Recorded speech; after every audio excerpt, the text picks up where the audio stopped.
Selamat datang di channel Audiobook Indonesia. Di channel ini, kamu bisa mendengarkan novel-novel terjemahan dalam bahasa Indonesia. Mau request novel? Silahkan tulis novel yang kamu mau pada kolom komentar. Selamat mendengarkan! Harry Potter dan Kamar Rahasia. Bab 11. Klub Duel. Ketika Harry terbangun pada hari Minggu pagi, kamarnya dipenuhi sinar matahari musim dingin, dan lengannya sudah bertulang lagi, tetapi sangat kaku. Dia segera duduk dan menoleh ke tempat tidur Colin, tetapi ternyata di antara tempat tidurnya dan tempat tidur Colin telah dipasangi tirai tinggi, yang kemarin dipasang untuk melindunginya berganti pakaian. Melihat Harry sudah bangun, Madam Pomfrey datang membawa nampan, sarapan, dan mulai menekuk dan menarik lengan, tangan, dan jari-jarinya. "Semua bagus," katanya, ketika Harry dengan canggung menyuapkan bubur dengan tangan kirinya. "Sesudah makan, kau boleh pulang." Harry berpakaian secepat dia bisa dan bergegas ke menara Gryffindor. Dia sudah ingin sekali bercerita kepada Ron dan Hermione soal Colin dan Dobby, tapi ternyata mereka tak ada di sana. Harry pergi lagi untuk mencari mereka, dalam hati bertanya-tanya kemana kiranya mereka, dan merasa agak sakit hati karena mereka tidak ingin tahu apakah tulangnya bisa tumbuh lagi atau tidak. Saat Harry melewati perpustakaan, Percy Weasley keluar dari situ. Dia kelihatan jauh lebih riang daripada ketika terakhir kali mereka bertemu. "Oh, halo Harry," sapanya. "Terbangmu hebat sekali kemarin, benar-benar luar biasa. Gryffindor memimpin dalam perolehan angka untuk piala asrama. Kau mendapat 50 angka." "Kau tidak melihat Ron atau Hermione?" tanya Harry. "Oh tidak," kata Percy, senyumnya memudar. "Mudah-mudahan Ron tidak berada di toilet anak perempuan yang lain." Harry memaksakan tawa, mengawasi Percy menghilang, dan kemudian langsung menuju toilet Myrtle merana. Dia tak melihat alasan kenapa Ron dan Hermione akan berada di sana lagi, tetapi setelah memastikan bahwa tidak ada Filch maupun Prefect, dia membuka pintunya dan mendengar suara mereka dari dalam bilik terkunci. "Ini aku," katanya, seraya menutup pintu di belakangnya. Terdengar bunyi debam, cebur, dan Peki kaget tertahan dari dalam bilik, dan dilihatnya mata Hermione mengintip dari lubang kunci. "Harry!" serunya. "Kau membuat kami kaget sekali. Masuklah, bagaimana lenganmu?" "Baik," kata Harry, menyelinap masuk ke dalam bilik. Sebuah kuali tua bertengger di atas kloset, dan bunyi berderak di bawah tepi kuali membuat Harry tahu bahwa mereka telah menyalakan api di bawahnya. Menyihir api yang bisa dibawa-bawa dan tahan air adalah keahlian Hermione. "Kami tadinya mau menengokmu, tapi kemudian memutuskan untuk langsung mulai merebus ramuan Polyjuice," Ron menjelaskan ketika Harry dengan susah payah mengunci pintu bilik lagi. "Kami memutuskan ini tempat paling aman untuk menyembunyikannya." Harry baru mulai bercerita tentang Colin, tapi Hermione menyelanya. "Kami sudah tahu. Kami mendengar Profesor McGonagall memberitahu Profesor Flitwick tadi pagi. Itulah sebabnya kami memutuskan lebih baik kita segera mulai saja." "Lebih cepat kita mendengar pengakuan Malfoy, lebih baik," kata Ron geram. "Tahukah kalian apa pendapatku? Dia marah sekali setelah pertandingan Quidditch itu lalu membalasnya pada Colin," kata Harry mengawasi Hermione, membuka ikatan Snodgrass dan melemparkannya ke dalam kuali. "Dobby datang mengunjungiku tadi malam." Ron dan Hermione menengadah keheranan. Harry menceritakan kepada mereka semua yang diceritakan Dobby, atau yang tidak diceritakannya. Ron dan Hermione mendengarkan dengan mulut ternganga. "Kamar rahasia sudah pernah dibuka sebelumnya?" kata Hermione. "Jelas kalau begitu," kata Ron dengan nada penuh kemenangan. "Lucius Malfoy pastilah telah membuka kamar rahasia waktu dia bersekolah di sini. Dan sekarang dia memberitahu anak kesayangannya, si Draco. Bagaimana caranya? Jelas sekali. Sayang sekali Dobby tidak memberitahumu monster seperti apa yang ada di dalamnya. Aku penasaran, bagaimana mungkin tak ada orang yang melihatnya berkeliaran di sekolah." "Mungkin dia bisa membuat dirinya tidak kelihatan," kata Hermione, menekan lintah-lintah ke dasar kuali. "Atau mungkin dia menyamar, pura-pura jadi baju sirah atau entah apa. Aku sudah baca tentang hantu bunglon." "Kau terlalu banyak membaca, Hermione," kata Ron sambil menuangkan serangga sayap rendah mati di atas lintah-lintah. Dia meremas kantong serangga yang sudah kosong dan berpaling menatap Harry. "Jadi, Dobby menghalangi kita naik kereta api dan mematahkan lenganmu?" Ron geleng-geleng. "Tahu tidak, Harry, kalau dia tidak berhenti berusaha menyelamatkan hidupmu, dia akan membunuhmu." Berita bahwa Colin Creevy diserang dan sekarang terbaring bagai mayat di rumah sakit sudah menyebar ke seluruh sekolah pada hari Senin pagi. Suasana mendadak penuh desas-desus dan kecurigaan. Murid-murid kelas 1 sekarang kemana-mana berombongan, seakan mereka takut akan diserang kalau berani berjalan sendirian. Ginny Weasley yang duduk di sebelah Colin Creevy dalam pelajaran mantra, bingung dan ketakutan. Tetapi Harry merasa cara Fred dan George menghiburnya malah membawa hasil yang sebaliknya. Fred dan George bergiliran menyihir diri mereka menjadi berbulu atau dipenuhi bisul dan melompat mengagetkan Ginny dari balik patung-patung. Mereka baru berhenti ketika Percy dengan sangat marah berkata bahwa dia akan menulis kepada Mrs. Weasley dan memberitahunya bahwa Ginny dihantui mimpi buruk. Sementara itu, tanpa sepengetahuan para guru, perdagangan jimat, amulet, dan berbagai sarana perlindungan melanda sekolah dengan amat seru. Neville Longbottom membeli bawang hijau besar berbau bacin, kristal runcing ungu, dan ekor kadal busuk sebelum anak-anak Gryffindor lainnya mengingatkan bahwa dia tidak dalam bahaya. Dia berdarah murni, karena itu tak mungkin diserang. Filch adalah yang pertama mereka serang, katanya. Wajahnya yang bundar ketakutan, dan semua tahu aku bisa dibilang nyaris Squib. Dalam minggu kedua Desember, Profesor McGonagall berkeliling seperti biasanya, mendaftar nama-nama mereka yang akan tinggal di sekolah selama liburan Natal. Harry, Ron, dan Hermione mendaftar. Mereka sudah mendengar bahwa Malfoy juga akan tinggal. Bagi mereka ini sangat mencurigakan. Liburan merupakan saat yang paling tepat untuk menggunakan ramuan Polyjuice dan mencoba mengorek pengakuan darinya. Sayangnya, ramuan itu baru separuh selesai. Mereka masih membutuhkan tanduk bicorn dan kulit ular pohon, dan satu-satunya tempat mereka bisa mendapatkan keduanya adalah lemari pribadi Snape. Harry sendiri merasa dia lebih suka menghadapi monster legendaris Slytherin daripada tertangkap Snape sedang merampok kantornya. Yang kita perlukan, kata Hermione tegas ketika sudah hampir tiba saatnya mereka mengikuti 2 jam pelajaran ramuan, adalah pengalihan perhatian. Kemudian salah satu dari kita menyelinap ke dalam kantor Snape dan mengambil yang kita perlukan. Harry dan Ron memandang Hermione dengan cemas. Kurasa lebih baik aku yang melakukan pencurian, Hermione melanjutkan tegas. Kalian berdua akan dikeluarkan jika membuat kesalahan lain, sedangkan reputasiku masih bersih. Jadi yang perlu kalian lakukan hanyalah menimbulkan cukup kegaduhan untuk membuat Snape sibuk selama kira-kira 5 menit. Harry tersenyum lemah, sengaja membuat kegaduhan di kelas ramuan Snape sama amannya dengan menusuk mata naga tidur. Pelajaran ramuan bertempat di salah satu ruang bawah tanah yang luas. Pelajaran sore itu berlangsung seperti biasa.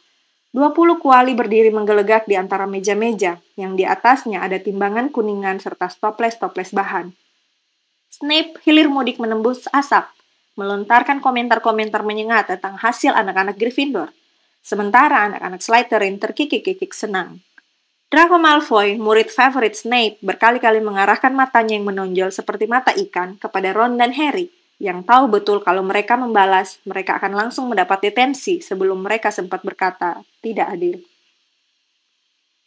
Ramuan pembengkak Harry terlalu cair, tetapi pikirannya dipenuhi hal-hal lain yang jauh lebih penting. Dia sedang menunggu kode dari Hermione, dan nyaris tidak mendengarkan ketika Snape berhenti di kualinya, mencemooh ramuannya yang encer. Ketika Snape sudah berbalik dan pergi untuk mengomeli Neville, Hermione memandang Harry dan mengangguk. Harry dengan gesit membungkuk di balik kualinya, menarik keluar sebuah kembang api filibuster milik Fred dari kantongnya, dan mengetuknya sekali dan cepat dengan tengkatnya. Kembang api itu mulai mendesis. Tahu dia hanya punya waktu beberapa detik, Harry menegakkan diri, membidik dan melemparkannya ke udara. Kembang api itu mendarat tepat di dalam kuali Goyle. Ramuan Goyle meledak, mengguyur seluruh kelas. Anak-anak menjerit ketika percikan ramuan pembengkak menciprati mereka. Malfoy bahkan tersiram wajahnya dan hidungnya langsung membengkak sebesar balon. Goyle terhuyung-huyung, tangannya menutupi matanya yang sudah membesar seukuran piring. Sementara Snape berusaha menenangkan mereka dan mencari tahu apa yang terjadi. Di tengah kegemparan itu, Harry melihat Hermione diam-diam menyelinap keluar dari pintu. Diam! Diam! Raung Snape. Siapa saja bisa kecipratan. Kesini untuk mendapatkan ramuan pengempis. Kalau aku tahu siapa yang melakukan ini. Harry berusaha tidak tertawa ketika dilihatnya Malfoy bergegas maju. Kepalanya bergantung rendah keberatan di hidungnya yang menjadi semakin sebesar melon. Selagi separuh kelas berjalan dengan susah payah ke meja Snape, beberapa keberatan, lengan yang sebesar pentungan dan yang lain tak bisa bicara karena bibirnya membengkak super besar. Harry melihat Hermione menyelinap balik ke dalam kelas, bagian depan jubahnya menggembung. Setelah semua minum seteguk penangkal dan berbagai bengkak sudah mengempis, Snape melesat ke kuali Goyle dan menyendok sisa kembang api yang terpilin hitam. Kelas menjadi hening. "Kalau sampai kutemukan siapa yang melempar ini," bisik Snape, "akan kupastikan anak itu dikeluarkan." Harry mengatur wajahnya dengan harapan semoga tampak seperti ekspresi kebingungan. Snape memandangnya lurus-lurus, dan bel yang berdering 10 menit kemudian betul-betul membuatnya lega. "Dia tahu aku pelakunya," Harry memberitahu Ron dan Hermione. Sementara mereka bergegas kembali ke toilet Myrtle merana. "Ya, dia tahu." Hermione memasukkan bahan-bahan baru ke dalam kuali dan mulai mengaduk dengan bersemangat. 2 minggu lagi jadi," katanya riang. "Snape takkan bisa membuktikan itu kau," kata Ron meyakinkan Harry. "Apa yang bisa dia lakukan?" "Kalau bicara tentang Snape, pasti itu adalah sesuatu yang jahat," kata Harry, sementara ramuan itu berbuih menggelegak. Seminggu kemudian, Harry, Ron, dan Hermione sedang berjalan menyeberangi aula depan ketika mereka melihat beberapa anak berkerumun di depan papan pengumuman membaca secarik perkamen yang baru saja dipasang. Seamus Finnegan dan Dean Thomas memberi isyarat agar mereka mendekat. Mereka kelihatan bersemangat sekali. "Mereka mengadakan klub duel," kata Seamus. "Pertemuan pertama malam ini, aku tak keberatan ikut pelajaran duel, pasti akan bermanfaat hari-hari ini." "Apa? Kau pikir si monster Slytherin bisa berduel?" Ron menanggapi, tetapi dia juga membaca pengumuman itu dengan penuh minat. "Bisa berguna," katanya kepada Harry dan Hermione waktu mereka berangkat makan malam. "Kita ikut?" Harry dan Hermione sepakat, maka pukul 8 malam itu mereka bergegas kembali ke aula besar. Meja-meja makan panjang sudah lenyap dan panggung keemasan telah muncul di depan salah satu dinding, diterangi 1000 lilin yang melayang-layang di atasnya. Langit-langit sekali lagi gelap pekat dan sebagian besar murid-murid tampaknya berkumpul di situ. Semua membawa tongkat dan kelihatan bergairah. "Siapa ya yang akan mengajar kita?" kata Hermione ketika mereka mendekat ke kerumunan anak-anak yang ramai berceloteh. "Ada yang bilang padaku, Flitwick juara duel waktu masih muda. Mungkin dia yang akan mengajar." "Asal saja bukan," Harry memulai tapi mengakhiri dengan keluhan. Gilderoy Lockhart berjalan ke panggung, tampak gemilang dalam jubah berwarna merah tua keunguan, dan ditemani oleh tak lain dan tak bukan Snape, yang seperti biasa berjubah hitam. Lockhart melambai tangannya menyuruh anak-anak diam, dan berseru, "Mendekat, mendekat! Apa semua bisa melihatku? Semua bisa mendengarku? Bagus sekali. Nah, Profesor Dumbledore telah memberiku izin untuk membentuk klub duel kecil ini, untuk melatih kalian semua. Siapa tahu kalian perlu mempertahankan diri seperti yang kualami dalam banyak kesempatan. Untuk detail yang lebih lengkap, baca saja buku-bukuku. Izinkan aku memperkenalkan asistenku, Profesor Snape," kata Lockhart tersenyum lebar. "Dia memberitahu aku, dia tahu juga sedikit-sedikit tentang duel dan bersedia membantuku melakukan peragaan singkat sebelum kita mulai. Nah, aku tak ingin kalian cemas. Kalian masih akan memiliki ahli ramuan kalau aku sudah selesai menanganinya. Tak usah takut." "Bukankah bagus kalau mereka saling bunuh?" gumam Ron di telinga Harry. Bibir atas Snape mencibir. Harry heran kenapa Lockhart masih tersenyum. Kalau Snape memandangnya seperti itu, Harry pastilah sudah kabur secepat mungkin. Lockhart dan Snape berbalik untuk saling berhadapan dan membungkuk. Paling tidak, Lockhart membungkuk dengan tangan berputar-putar, sementara Snape cuma mengedikkan kepala dengan jengkel. Kemudian mereka mengangkat tongkat seperti pedang di depan mereka. "Seperti yang kalian lihat, kami memegang tongkat dalam posisi tempur yang diterima," Lockhart memberitahu penonton yang diam. "Pada hitungan ketiga, kami akan melontarkan mantra pertama kami. Tak satu pun dari kami berdua bermaksud membunuh, tentu." "Aku tak yakin," gumam Harry mengawasi Snape yang menyeringai memamerkan giginya. 1, 2, 3. Keduanya mengayunkan tongkat tinggi-tinggi ke atas bahu. Snape berseru, "Expelliarmus!" Cahaya merah menyilaukan berkilat menyambar dan Lockhart terangkat. Dia terbang mundur keluar panggung, menabrak dinding, merosot, dan akhirnya terlentang di lantai. Malfoy dan beberapa anak Slytherin lain bersorak. Hermione berjingkat-jingkat panik. "Apakah dia tidak apa-apa?" pekiknya dari antara jari-jarinya. "Siapa peduli?" kata Ron dan Harry bersamaan. Lockhart bangun terhuyung-huyung. Topinya jatuh dan rambutnya yang ikal kini mencuat berdiri. "Wah, Anda berhasil," katanya, tertati-tati kembali ke panggung. "Itu tadi mantra pelepas senjata. Seperti yang kalian lihat, tongkatku hilang. Ah, terima kasih, Miss Brown. Ya, ide bagus sekali untuk menunjukkannya kepada mereka, Profesor Snape. Tapi kalau Anda tidak keberatan, bisa kubilang jelas sekali apa yang akan Anda lakukan tadi. Kalau aku mau menghentikan Anda, gampang sekali. Tapi aku merasa ada baiknya membiarkan anak-anak melihatnya." Snape kelihatan siap membunuh. Profesor Lockhart akhirnya sadar juga karena dia berkata, "Oh, cukup peragaannya. Aku akan turun ke antara kalian dan memasang-masangkan kalian. Profesor Snape, kalau Anda bersedia membantuku?" Mereka bergerak di antara anak-anak, memasang-masangkan partner. Lockhart memasangkan Neville dengan Justin Finch Fletchley. Tetapi Snape mencapai Harry dan Ron terlebih dulu. "Sudah waktunya memecah tim impian, kurasa," ejeknya. "Weasley, kau bisa berpartner dengan Finnegan." "Potter?" Harry otomatis bergerak mendekati Hermione. "Kurasa tidak," kata Snape tersenyum dingin. "Mr. Malfoy, kemari. Coba lihat apa yang bisa kau lakukan terhadap si Potter yang terkenal ini. Dan kau, Miss Granger, kau bisa berpartner dengan Miss Bulstrode." Malfoy mendatangi sok gagah, menyeringai sombong. Di belakangnya berjalan seorang anak perempuan Slytherin yang mengingatkan Harry pada foto hantu perempuan tua jelek sekali yang dilihatnya dalam buku Heboh dengan Hantu. Tubuhnya besar dan kekar, dan rahangnya yang berat mencuat ke depan dan menantang. Hermione tersenyum lemah kepadanya yang tidak dibalasnya. "Hadapi partnermu," seru Lockhart yang sudah kembali berada di panggung. "Dan membungkuk." Harry dan Malfoy nyaris tidak menggerakkan kepala, saling tidak melepas pandang. "Tongkat siap!" teriak Lockhart. "Pada hitunganku yang ketiga, ucapkan mantra untuk saling melucuti lawanmu. Hanya untuk melucuti mereka, kita tidak menginginkan terjadinya malapetaka. 1, 2, 3. Harry mengangkat tongkatnya ke atas bahu, tetapi Malfoy sudah bertindak pada hitungan kedua. Mantranya menghantam Harry begitu keras sampai Harry merasa seakan kepalanya dipukuli wajan. Dia terhuyung, tetapi kelihatannya dia tidak apa-apa. Dan tanpa membuang waktu lagi, Harry mengayunkan tongkatnya lurus-lurus ke arah Malfoy dan berteriak, "Rictus Sempra!" Cahaya keperakan muncul menghantam perut Malfoy dan dia membungkuk, menciut-ciut.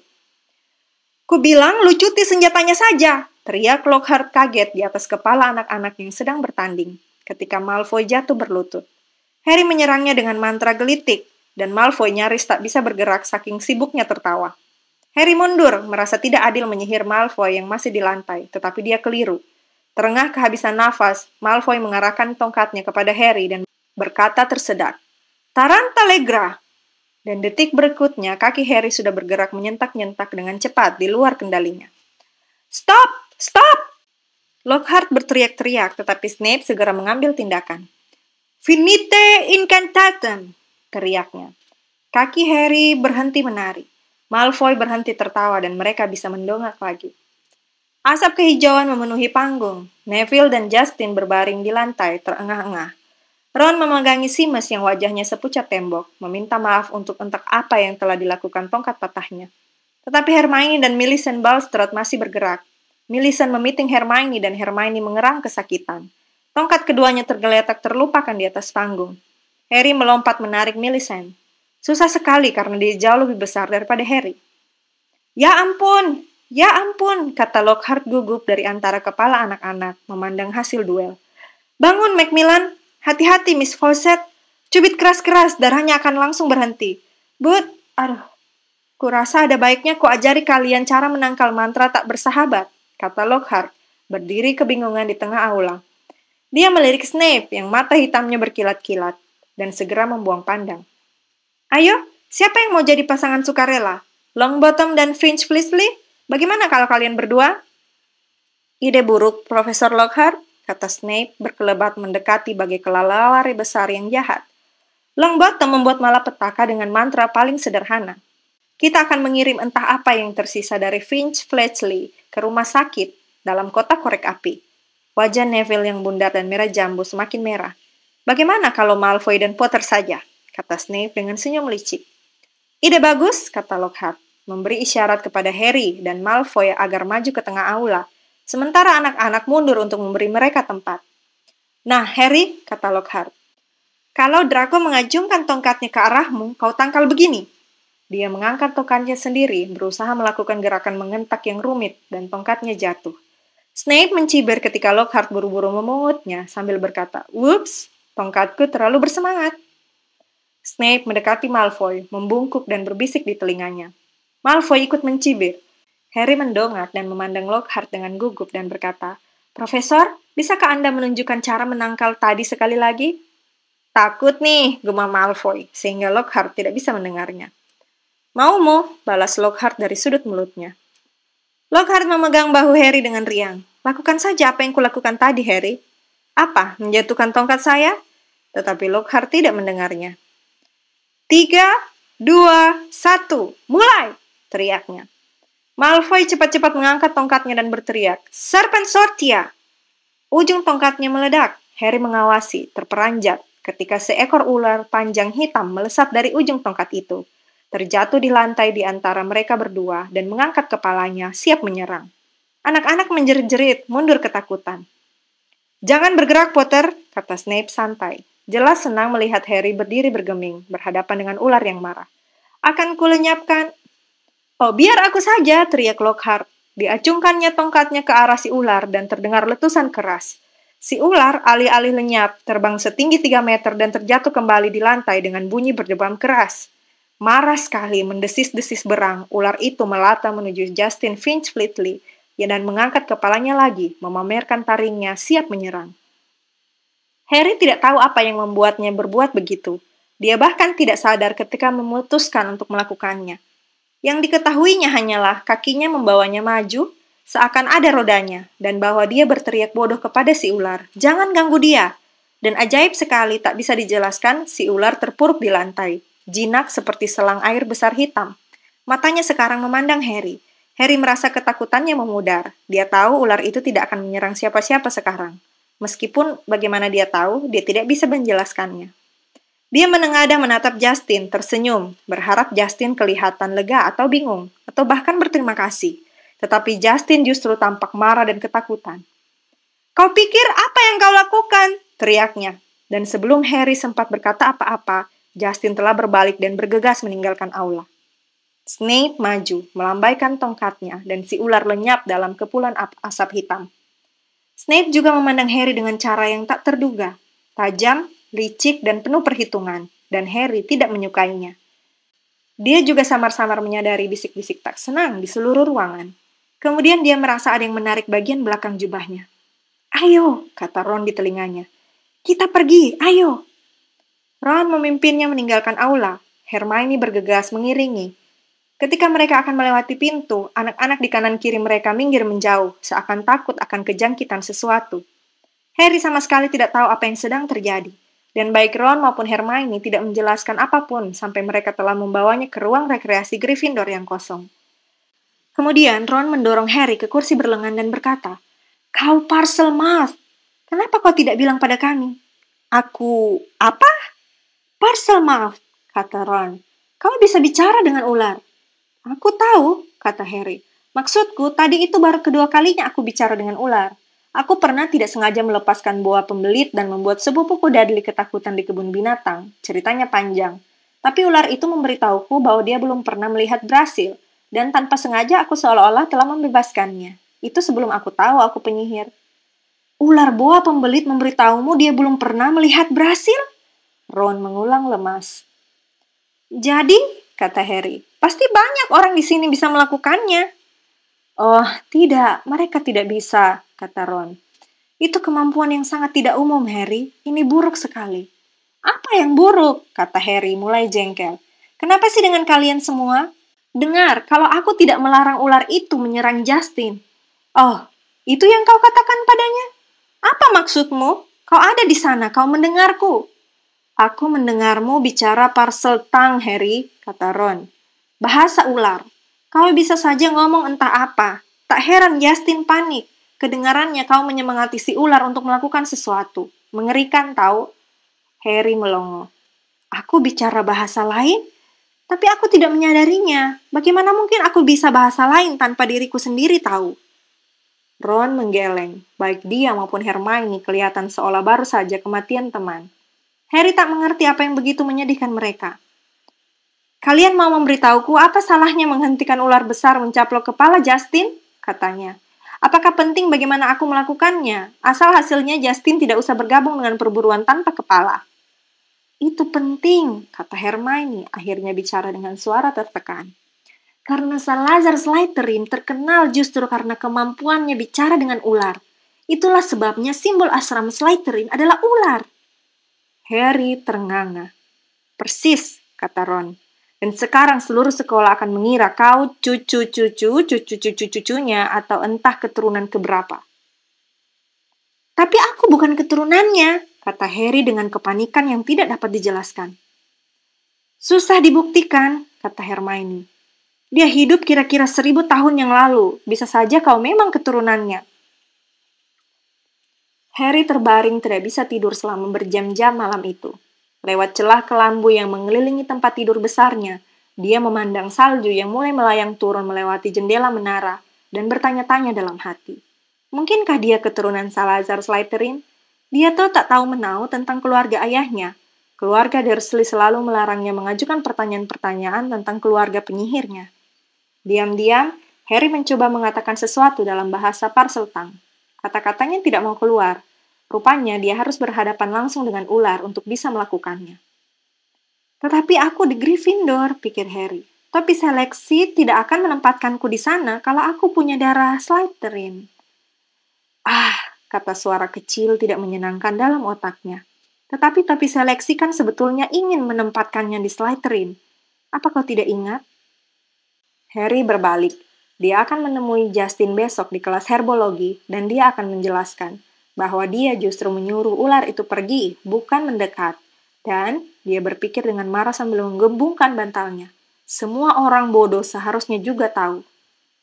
Tetapi paginya, salju yang mulai turun di malam hari telah berubah menjadi badai salju. Begitu hebatnya, sehingga pelajaran herbologi terakhir tahun ajaran itu dibatalkan. Profesor Sprout ingin memakaikan kaos kaki dan syal ke Mandrake-Mandrake.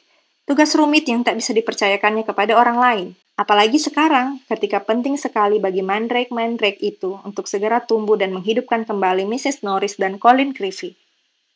Harry resah. Ia berceloteh terus tentang Justin di sebelah perapian di ruang rekreasi Gryffindor. Sementara Ron dan Hermione menggunakan jam kosong mereka untuk main catur sihir. "Astaga, Harry!" kata Hermione putus asa ketika salah satu menteri Ron bergulat menjatuhkan perwiranya dari kudanya dan menyeretnya keluar papan. "Pergilah, cari Justin kalau itu begitu penting bagimu." Maka Harry bangkit dan keluar lewat lubang lukisan, bertanya-tanya dalam hati di mana kiranya Justin. Kastil lebih gelap daripada biasanya di siang hari, karena salju tebal abu-abu yang berpusar di semua jendela. Bergidik, Harry berjalan melewati ruang-ruang kelas tempat pelajaran sedang berlangsung, menangkap sedikit-sedikit apa yang terjadi di dalam. Profesor McGonagall sedang berteriak kepada seseorang yang, kedengarannya, telah mengubah temannya menjadi luwak. Melawan keinginan untuk melongok, Harry terus berjalan, berpikir bahwa Justin mungkin menggunakan jam kosong ini untuk mengerjakan PR, dan memutuskan untuk mengecek perpustakaan lebih dulu. Serombongan anak-anak Hufflepuff yang seharusnya ikut pelajaran herbologi ternyata memang duduk di bagian belakang perpustakaan, tetapi kelihatannya mereka tidak sedang bekerja. Di antara deretan rak buku yang tinggi, Harry bisa melihat bahwa kepala mereka berdekatan dan mereka kelihatan sedang terlibat obrolan mengasyikkan. Dia tidak bisa melihat apakah Justin berada di antara mereka. Dia sedang berjalan ke arah mereka ketika sesuatu yang mereka katakan tertangkap telinganya, dan dia berhenti untuk mendengarkan, tersembunyi di seksi gaib. Buku-buku yang membahas tentang segala sesuatu yang tak kelihatan. "Jadi," kata seorang anak laki-laki gemuk, "kusuruh Justin sembunyi di asrama kita. Maksudku, kalau Potter sudah mengincarnya sebagai korban berikutnya, lebih baik dia tidak menonjolkan diri dulu. Tentu saja, Justin sudah menduga hal semacam ini akan terjadi, sejak dia kelepasan omong pada si Potter bahwa dia kelahiran Muggle. Justin bilang padanya dia sudah didaftarkan ke Eton. Itu bukan hal yang kau gembor-gemborkan dengan adanya pewaris Slytherin yang berkeliaran, kan? Kalau begitu, kau yakin betul Potterlah pelakunya, Ernie?" kata seorang anak perempuan berkepang pirang dengan cemas. "Hana," kata si gemuk sungguh-sungguh. "Dia Parselmouth. Semua orang tahu itu tanda penyihir hitam. Pernahkah kau dengar ada penyihir terhormat yang bisa bicara dengan ular? Slytherin sendiri dijuluki si lidah ular." Terdengar gumam-gumam seru dan Ernie meneruskan. Ingat apa yang tertulis di dinding? Musuh sang pewaris, waspadalah. Potter kan boleh dibilang bentrok dengan Filch. Yang berikutnya kita tahu, kucing si Filch diserang. Anak kelas 1 itu si Creevy membuat Potter jengkel waktu pertandingan Quidditch, memotretnya ketika dia tergeletak di lumpur, yang kemudian kita tahu Creevy diserang. Tapi dia selalu kelihatan menyenangkan, kata Hannah tidak yakin. Dan ya, dialah yang membuat kau tahu siapa menghilang. Masa sih dia jahat? Ernie merendahkan suaranya dengan penuh rahasia. Anak-anak Hufflepuff membungkuk semakin dekat supaya bisa menangkap kata-kata Ernie. Tak seorang pun tahu bagaimana dia bisa selamat dari serangan kau tahu siapa. Maksudku dia masih bayi waktu itu terjadi. Mestinya kan dia sudah hancur berkeping-keping. Hanya penyihir hitam berkekuatan luar biasa yang bisa bertahan dari serangan semacam itu. Dia semakin merendahkan suaranya sehingga tinggal tak lebih dari bisikan. Mungkin itulah sebabnya. Kau tahu siapa ingin membunuhnya. Tak ingin ada pangeran kegelapan lain menjadi saingannya. Aku ingin tahu kira-kira kekuatan apa lagi yang disembunyikan Potter. Harry tak tahan lagi. Sambil berdehem keras, dia melangkah dari balik rak-rak buku. Jika tidak semarah itu, dia akan melihat pemandangan yang menyambutnya tampak lucu. Semua anak Hufflepuff itu seolah dibuat membatu hanya karena melihat dirinya. Dan wajah Ernie langsung pucat pasi. Halo, kata Harry. Aku mencari Justin Finch Fleetsley. Ketakutan terbesar anak-anak Hufflepuff telah terbukti. Mereka semua ketakutan memandang Ernie. Mau apa kau mencari dia? Tanya Ernie dengan suara bergetar. Aku ingin memberitahunya apa yang sebenarnya terjadi dengan ular itu di klub duel, kata Harry. Ernie menggigit bibirnya yang pucat dan kemudian setelah menghela nafas panjang berkata, kami semua ada di sana, kami melihat apa yang terjadi. Kalau begitu kau melihat bahwa setelah aku berbicara dengannya, ular itu mundur, kata Harry. Yang kulihat hanyalah, kata Ernie bandel, meskipun dia berbicara sambil gemeteran. Kau bicara parseltang dan menggebah si ular ke arah Justin. Aku tidak menggebah ular itu ke arahnya, kata Harry, suaranya gemetar saking marahnya. Ular itu bahkan tidak menyentuhnya. Tapi nyaris saja, kata Ernie. Dan siapa tahu kau merencanakan sesuatu, dia menambahkan buru-buru. Kuberitahukan padamu bahwa kau bisa menelusuri keluargaku sampai 9 generasi penyihir ke belakang. Dan darahku sama murninya dengan siapapun, jadi... Aku tak peduli darahmu darah macam apa, kata Harry sengit. Kenapa aku mau menyerang anak-anak kelahiran Muggle?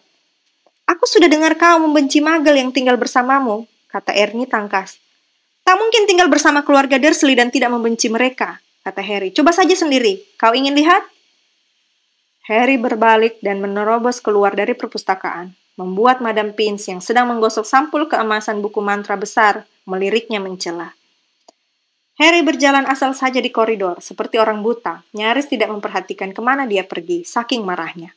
Akibatnya dia menabrak sesuatu yang sangat besar dan kokoh yang membuatnya terpental jatuh ke lantai. Oh, halo, Hagrid, kata Harry memandang ke atas. Wajah Hagrid tersembunyi sepenuhnya oleh topi balaclava wool bersalju, tapi tak mungkin itu orang lain. Tubuhnya yang terbungkus dalam jubah tikus menduknya memenuhi hampir seluruh koridor. Tangannya yang besar bersarung tangan menenteng bangkai seekor ayam jantan. Kau tak apa-apa, Harry, katanya, menarik ke atas balaclavanya supaya dia bisa bicara. Kenapa kau tidak di kelas? Kata Harry seraya bangkit. Ngapain kau di sini? Hagrid mengangkat ayam jantan yang sudah lemas itu. Ayam kedua yang dibunuh semester ini, dia menjelaskan. Kalau bukan rubah, tentu momok pengisap darah. Aku perlu izin kepala sekolah untuk bikin pagar sihir sekeliling kandang ayam. Dia memandang Harry lebih teliti dari bawah alis tebalnya yang bertabur salju. Kau yakin kau tak apa-apa? Kau kelihatan panas dan banyak pikiran. Harry tak bisa mengulangi apa yang dikatakan Ernie dan anak-anak Hufflepuff lainnya tentang dia.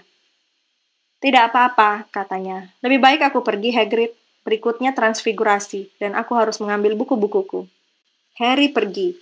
Pikirannya masih dipenuhi ucapan-ucapan Ernie tentang dirinya. Justin sudah menduga hal semacam ini akan terjadi sejak dia kelepasan omong pada si Potter bahwa dia kelahiran Muggle. Harry menaiki tangga dan membelok ke koridor lain yang gelap sekali. Obor-obornya padam kena tiupan angin keras bersalju yang masuk lewat ambang jendela yang lepas. Dia sudah sampai di tengah koridor ketika terantuk sesuatu yang tergeletak di lantai. Ia langsung jatuh. Harry menoleh untuk melihat apa yang membuatnya jatuh, dan hatinya menclos. Justin Finch Fletchley terbaring di lantai, kaku dan dingin. Ekspresi kaget terpampang di wajahnya. Matanya menatap kosong ke langit-langit. Di sebelahnya ada sosok lain, pemandangan paling ganjil yang pernah dilihat Harry. Nick si kepala nyaris putus, tak lagi seputih mutiara dan transparan, melainkan hitam berasap. Melayang tak bergerak dalam posisi horizontal. 15 senti dari lantai.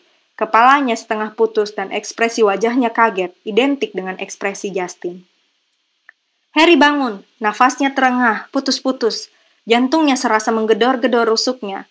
Dia memandang liar ke sepanjang koridor dan melihat deretan laba-laba berlari secepat mungkin menjauhi kedua sosok itu. Suara yang terdengar hanyalah suara teredam guru-guru dari kelas-kelas di kanan kirinya. Dia bisa lari dan tak seorang pun akan tahu dia pernah di situ. Tetapi dia tidak dapat begitu saja meninggalkan mereka tergeletak di situ. Dia harus mencari bantuan. Akankah ada yang percaya dia sama sekali tidak ada hubungannya dengan kejadian ini? Sementara dia berdiri di situ, panik, pintu di sebelah kanannya mendadak terbuka. Peeves si hantu jahil melesat keluar. Wah, si Potty Wee Potter! Peeves terkekeh, menyenggol kacamata Harry sampai miring ketika melewatinya. Sedang ngapain si Potter? Kenapa dia sembunyi? Peeves mendadak berhenti. Dia baru setengah jalan berjungkir balik di udara dengan kepala di bawah. Dia melihat Justin dan Nick si kepala nyaris putus. Dia langsung berputar tegak lagi, mengisi paru-parunya, dan sebelum Harry sempat mencegahnya, menjerit keras-keras. Serangan! Serangan! Serangan lagi! Orang maupun hantu tak ada yang selamat! Lari! Lari! Selamatkan diri! Serangan! Blak-blak, pintu demi pintu membuka di sepanjang koridor dan orang membanjir keluar. Selama beberapa menit, keadaan sangat gempar dan kacau balau sehingga ada kemungkinan Justin terinjak-injak dan anak-anak berdiri di dalam tubuh Nick si kepala nyaris putus. Harry tergencet ke dinding ketika guru-guru berteriak menyuruh diam. Profesor McGonagall datang berlari-lari, diikuti murid-murid yang sedang mengikuti pelajarannya. Salah satunya masih berambut garis-garis hitam dan putih. Profesor McGonagall menggunakan tongkatnya untuk membuat ledakan keras yang membuat anak-anak langsung diam dan menyuruh semua kembali ke kelas masing-masing. Begitu koridor kosong lagi, Ernie si Hufflepuff tiba, tersengal-sengal di tempat kejadian. Tertangkap basah! Ernie menjerit, mukanya seputih tembok, mengacungkan telunjuknya secara dramatis kepada Harry. Cukup, Macmillan, kata Profesor McGonagall tajam. Peeves melambung-lambung di atas, sekarang menyeringai jahil, mengawasi pemandangan di bawah. Peeves menyukai kekacauan. Ketika para guru membungkuk memeriksa Justin dan Nick si kepala nyaris putus, Peeves mendadak bernyanyi. Oh Harry, kau keji, apa maumu? Kau bunuh murid-murid, kau pikir itu lucu. Cukup Peeves, bentak Profesor McGonagall. Dan Peeves meluncur mundur seraya menjulurkan lidahnya kepada Harry. Justin digotong ke rumah sakit oleh Profesor Flitwick dan Profesor Sinistra dari jurusan astronomi. Tetapi kelihatannya tak ada yang tahu apa yang harus dilakukan terhadap Nick si kepala nyaris putus. Akhirnya Profesor McGonagall menyihir kipas besar yang diberikannya kepada Ernie dengan instruksi supaya mengipasi Nick si kepala nyaris putus sampai terangkat ke atas tangga. Ernie pun mengipasi Nick yang melayang seperti helikopter hitam. Tinggal Harry dan Profesor McGonagall sendirian. Ikut aku, Potter, katanya. Profesor, kata Harry segera. Saya bersumpah saya tidak... Ini di luar kemampuanku, Potter, kata Profesor McGonagall kaku. Mereka berjalan dalam diam, membelok di sudut dan Profesor McGonagall berhenti di depan gargoyle. Patung batu besar yang jelek sekali. Permen jeruk, katanya. Jelas ini kata sandinya, karena patung makhluk jelek itu mendadak hidup, melompat minggir dan dinding di belakangnya terbelah. Bahkan dalam keadaan ketakutan pada apa yang akan terjadi, Harry masih bisa tetap kagum sekali. Di belakang dinding itu ada tangga spiral yang bergerak pelan ke atas, seperti eskalator. Saat dia dan Profesor McGonagall melangkah menaiki anak tangganya, Harry mendengar benturan dinding yang menutup di belakang mereka. Mereka meluncur ke atas, melingkar-lingkar, makin lama, makin tinggi, sampai akhirnya agak pusing. Harry bisa melihat pintu kayu ek berkilat di depan, dengan pengetuk pintu berbentuk grifon. Makhluk menakjubkan berkepala dan bersayap elang, tapi bertubuh singa. Harry tahu kemana dia dibawa. Inilah pasti kantor sekaligus tempat tinggal Dumbledore. Terima kasih sudah mendengarkan Audiobook Indonesia. Jangan lupa untuk like, komen, dan subscribe ya. Jika kamu tidak ingin ketinggalan bagian novel berikutnya, silahkan klik tombol lonceng pada bagian bawah video ini.